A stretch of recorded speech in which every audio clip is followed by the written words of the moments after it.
Samantala, mga bibisita sa puntod na mamahal sa buhay sa Manila South Cemetery ayaw na makipagsiksikan sa All Saints Day. Mga dumagsa ngayong tanghali mahigit 1,000 pa lang. Brigada Haji Kaaminyo, i-brigada mo!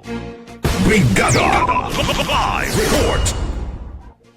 Brigada Abner, matumal pa ang pagdating ng ating mga kababayan na bibisita sa puntod ng mga yumaong mahal sa buhay dito sa Manila South Cemetery sa bisperas ng All Saints Day.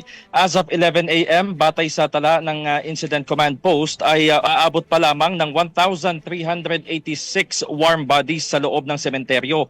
Ilan sa mga rason na nakikita ng mga otoridad ay ang maagang pagdagsa ng mga dadalaw bago pa ang All Saints Day pati na ang nararanasang panahon. Kabilang sa mga nakausap natin, lalo na ang mga may sakit, ay nagsabing ayaw na nilang makipagsiksikan sa maraming tao pagdating ng November 1, kung saan inaasahang papalo ang peak sa 250,000 hanggang 800,000 individuals. Samantala, aminado naman ang Public Information Officer ng Manila Police District Station 6 na si Police Captain Agapito Yadaw Jr. na sa kabila ng paulit-ulit nilang paalala ay may mga pasaway pa rin na nagdadala ng ipinagbabawal na gamit. Kasama sa mga naharang ay ang mga lighter, pintura at pang panlinis ng puntod pati na sigarilyo.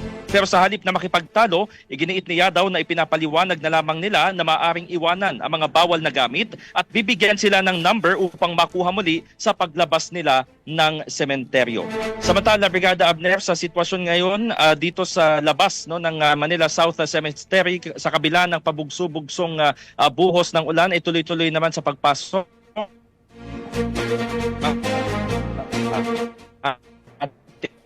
mga kabrigada na South Cemetery hanggang alas 7 lamang po ng gabi maaaring pumasok sa loob ng sementeryo at hindi ho pwede ang overnight dito sa loob.